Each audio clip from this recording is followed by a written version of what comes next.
Alam nyo, may mga taong talagang namang nakakabilib o minsan nakakapagtaka. Ngayon, hihimayin natin ang kwento ng isang lalaking nangangalang Narciso Olalo.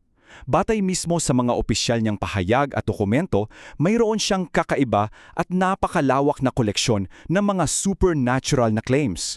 Mula sa pagpapagaling ng mga may sakit hanggang sa literal na pakikipag-usap sa mga kaluluwa, siguradong mapapaisip kayo sa mga kwento niya. Okay, let's dive right in. Ano ba talaga ang core mandate niya? Ayon kay Olalo, may direktang mensahe daw siyang natanggap mula sa Diyos na nagsasabing siya ang absolute number one na piniling instrumento.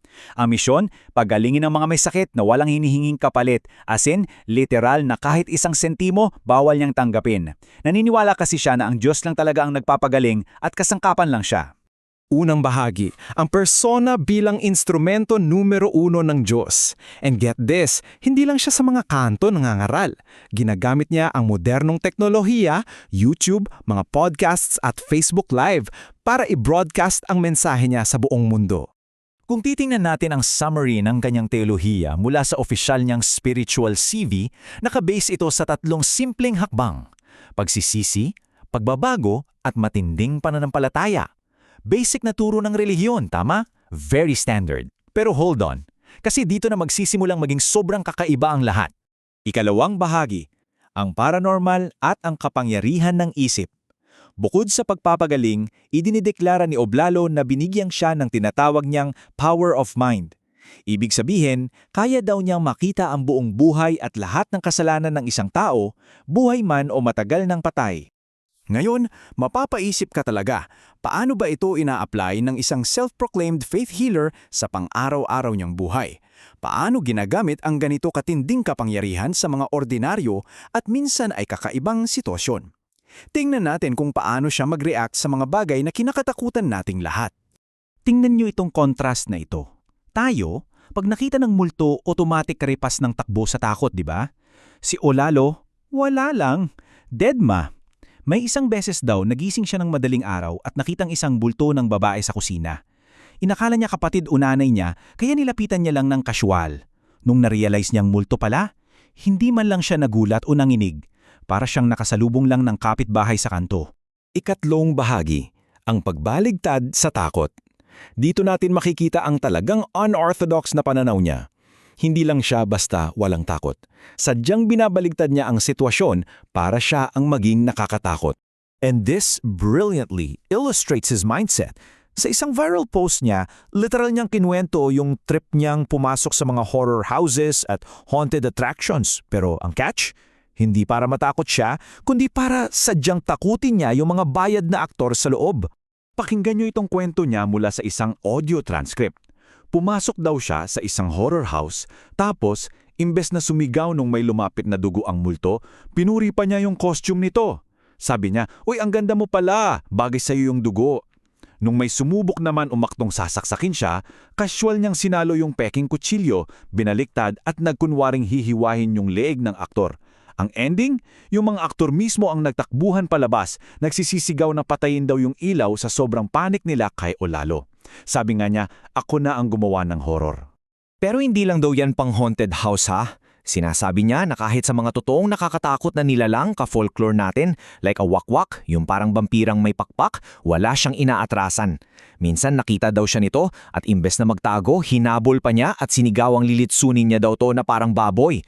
Minsan din, natutulog pa siya ng mag-isa sa sementeryong walang kuryente sa sobrang dilim. Para sa kanya, kung wala kang ginagawang masama, you absolutely have nothing to fear.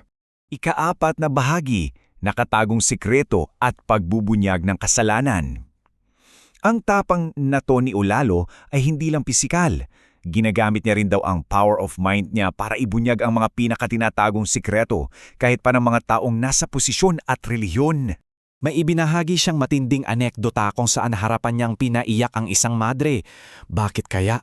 Kasi sinabi niya sa madre na alam niyang may 35 years na itong sikretong karelasyon na isang pari. Walang nakakaalam pero nabasa daw to ni Olalo. Sinasabi niyang ibinubunyag ng Diyos sa kanya yung mga sikretong to hindi para manghiya. Ginagawa niya to para biglain ng tao at mabasag ang pag-aalinlangan nila para eventually ay manampalataya sila at gumaling. Isa pang nakaka-fascinate na dichotomy dito ay kung paano niya trinato ang pera at ang kapangyarihan. Inaamin niyang nananalo siya ng mga grand prize sa casino pero nakakap lang sa 4,000 pesos ang nasa bank account niya. Ang sobra, ipinamimigay niya. Tapos, ikumpara niyo to sa brutal na pagkondena niya sa mga korap na politiko. Sabi niya, yung mga presidente, senador at congressman na nagnanakaw ng yaman ng bayan, dahil sa kasakiman nila, sigurado daw siyang didiretso sila sa impyerno. Ikalimang bahagi, ang filosofiya at ang ilusyon ng takot. So, kung pagsasamahin natin ang paghabol sa mga halimaw at pagbubunyag ng mga sekreto, saan ba talaga patungo ang lahat ng ito? May isang malalim na filosofiya sa likod nito. Here's the crucial point. Naniniwala si Ulalo na ang takot ay hindi natural na bahagi ng tao.